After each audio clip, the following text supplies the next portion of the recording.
Hey everybody, this is Zan or Kamatazi. I'm currently on my Sorcerer, and today we're going to be going over the Madness spec.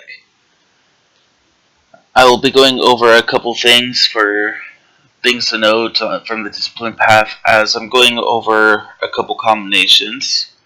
However, it's not going to be everything, so please read over everything that the discipline has for your spec. This will be able to potentially help you find your own rotation and help giving you an idea of a playstyle. I will also be going over the utility points that I have set up, which again, please read over all the different utility point options, because this will give you a spec that matches your playstyle. Of course, I'll be going over the rotation as mentioned, and I will be going over some player tips at the end of the video for you guys as well. So, under the utility points here, under Skillful, I have Sith Defiance, which increases your damage reduction by 3%. And I also use Tempest Mastery, which increases the damage dealt by Force Storm by 25%. I would normally say go ahead and get Empty Body as well, which increases all healing received by 5%, except with the does not affect Stolen Life, that makes it absolutely useless with this spec because a couple of our abilities are Stolen Life, and it would only be useful if you used our kill, Natural Preservation, as well as Resurgence. Under Masterful, I use Crafted Flesh, which reduces the damage taken from all periodic effects by 15%. And I also use Lightning Barrier, which your static barrier crackles electricity shocking attackers for 54-34 energy damage when it absorbs direct damage to you. And the effect will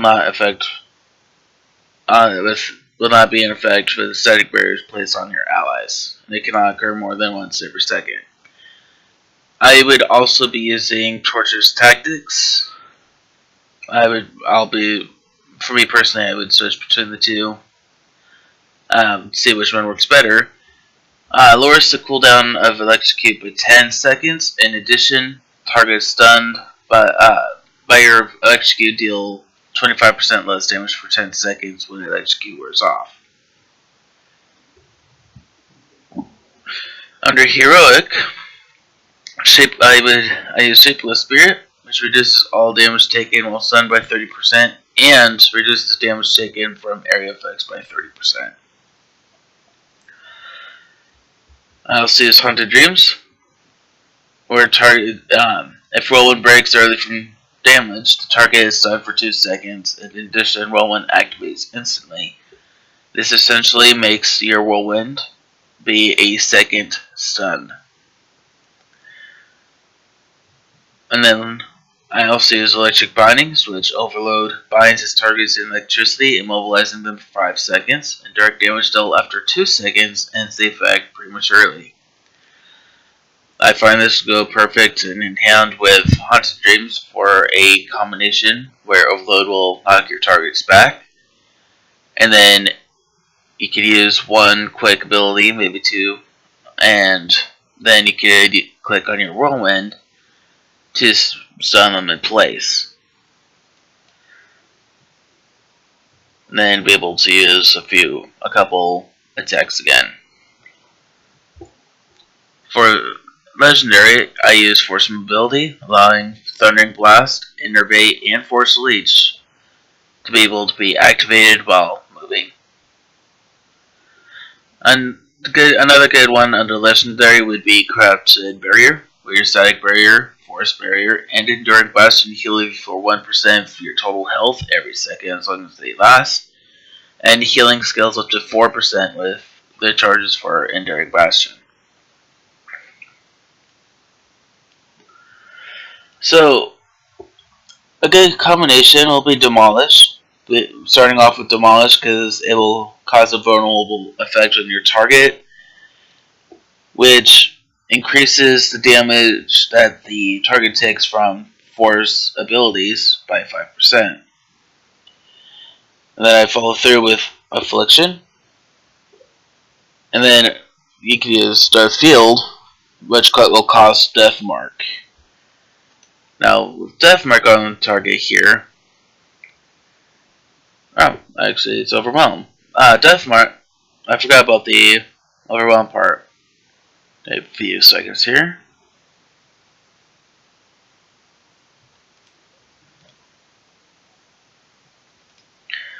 Death Mark causes damage taken from caster's periodic effects be increased by about 15%. Overwhelm, damage taken from area attacks are also increased. So that both of those are caused from your Death Field ability. Otherwise, you could start off with Death Field and then do Demolish and Affliction as a opposite effect, as well as Affliction and Demolish are both have a damage over time effect as well. From there, you could also use Force Lightning, which will create stacks of Wrath. After between 1 and 2, will give you a stack of 4 Wrath stacks, and then both Lightning Strike and Demolish will proc, which they'll have a glow around there, which will allow them to be instant cast. And then with Death Field, it will also spread both Creeping Terror and Affliction as to other targets, which, as long as it damages the target that has the stacks as well, will spread to others in the area. And then, of course, Overwhelm. Yeah, it's at 45 seconds, increased AoE damage by 10%. So the actual rotation I have, starting off with Demolish, followed by Affliction and Creeping Terror. Then I use Death Field. And then I will be using Force Lightning, as I mentioned, 1 to 2 times. And then to get that full stack of Wrath, to use Lightning Strike to be a instant cast, followed by Shock, followed by Force Storm, and then Force Leech. And then just rotate back from the beginning. You can always use Force Leech before you use Force Storm if you preferred. It's up to the user there. So to show you guys, starting off with Demolish, followed by Affliction, followed by Creeping Terror, the Field, Force Lightning, Lightning Strike, Shock, Force Storm, and Force Leech. And I'm just going right back to the beginning.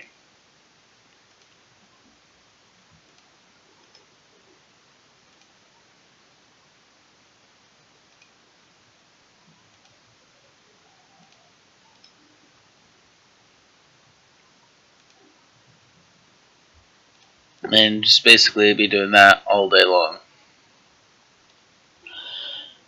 A lot of the damage actually comes from your dots, but it's all helpful and can be actually rather entertaining.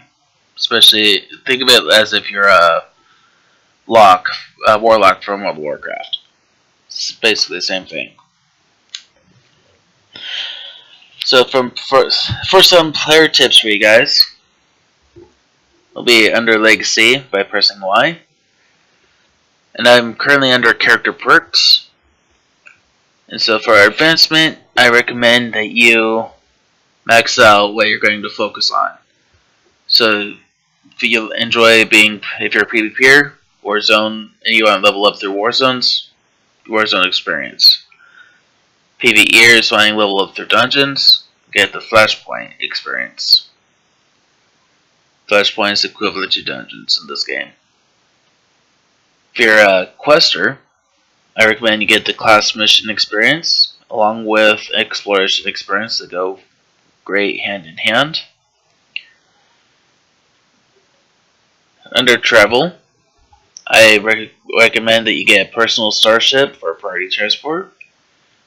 For those who are questing through their class storyline, let's say you have just completed a planet heroic mission and you're in the middle of nowhere.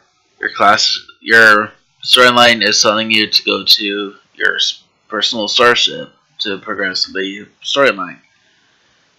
Well, instead of having to go to the flight path and take a speeder over to the spaceport, you can just click on the personal starship and be ported straight to your starship, saving you some time. I also recommend that you get the side planets such as CZ-198 there, as well as Black Hole, because let's say you want to go to those side planets to do the heroic missions, or go to the Flashpoint in person to do, like the good old days in World of Warcraft. Well, if you don't know where they are on the map, or you keep forgetting, you can just get these, click on the priority transport, and just be ported straight to there. Under convenience, I recommend that you get field respec, and that way you're able to respec anywhere, or just about anywhere, anytime, and be able to switch that spec instead of having to go to the fleet and respec. This is particularly useful, especially as a sorcerer or sage if you are on the Republic's version. If you're needing to go from a DPS spec to healer, because your healer drops group from that flashpoint or operation, that you're able to step up as a healer and keep moving with your group, or at least keep the group moving. Same thing if you are, let's say, a Juggernaut, and you have the tank gear. You can, but you're currently in DPS gear as a DPS role, and your tank decides to drop group. Well, you could then switch out your armor and spec and keep the group moving as you step up to be the tank role. Or you could just switch DPS specs if you are not liking the DPS spec you're in. Also under convenience, I recommend that you get the advanced field repair droid. That way you are able to repair and sell anywhere, especially in the middle of ops after a rough boss fight. It comes in useful so everybody can repair. In the long run, I do recommend that you get everything under convenience, because everything has its own personal use when you need them. Those two are the first two I recommend. Under companion, I suggest that you max out the Legacy of Altruism, which increases the amount of companion influence gained from companion gifts by 10% each stack, which would be literally after it'd be 10%, increased by 10%, and then increased by 10% from that first gain, and then again for a third time. It's as if it's going up by 30%, but really that's the truth behind it. It's just 10% of each upgrade. I also recommend that you max out Legacy of Promptness, which goes hand in hand with the Altruism, as it reduces the time taken to give gifts to companions by 20%, and it accumulates with the previous version. You would say, and it's 20% each. Normally would say 60%, but like Altruism, reduces it by 20%, and then the next 20% reduced is 20% from that, for first reduction, and once again. Which will be taking the initial 3 seconds that it was to give the gifts to your companions, and it'll take it down from 3 all the way down to about 1.6 roughly. 1.5, 1.6 seconds per gift. So under global unlocks and other, I'll start off with the alignment here. I do recommend that you have at least one character max out the light alignment so you unlock the Unity ability. Now the Unity ability, you have to have your companion out with you before you're able to activate it. But when you do activate it, both you and your companion take half the damage. That's 50% of the damage for 15 seconds. As you notice, I am on my personal starship. If you're like me and you prefer to use the training dummies in private, then for ship unlocks, I would recommend that you get the operations training dummy as well as the Warzone training dummy. You can get the repair droid, as it does have sell stuff that you can use for your training dummies. However, I've not played around with any of that, so I am not sure if which of the two versions it is. Which is the first version is it only affects how much health that the either training dummies have. So greater health, lesser health, average. Or the second version is it switches out. It could increase or decrease health, but it also would be able to change the training dummy to where you're practicing as a tank, as default DPS, or it switches it out to as if you're to practice your healing. I'm not sure which version it is. Under convenience, I do recommend that you max out your Legacy Fleet Pass, because that causes your Fleet Pass ability to have no cooldown. 0. I also recommend Legacy Travel to be maxed out, as that causes your Quick Travel to have 0 cooldown. And I also recommend that you get, if you do decide to get your personal starship ability, to max out the improved priority transport personal starship, because that too will have 0 cooldown. And with all of them maxed out, you will be able to port around all day, and anybody your group death, either friend or guild member, and theirs have a cooldown, they will not be able to keep up with you. And can kind of annoy them. I also recommend they get the tactical markers, as if you are the ops leader or flashpoints leader, you can use these to mark out where you want each role before the boss fight, and pray to God that it goes a lot smoother than absolute chaos. I also recommend that you get improved mounting. This allows you to mount while moving, and I personally find it rather addicting and enjoyable. That way you don't have to stop, mount, and then start moving again. If you're being chased by ads, yeah, that kind of sucks. Anyway, that's all I have for you guys, and welcome to playing a Madness Sorcerer, and I wish you guys the best of luck.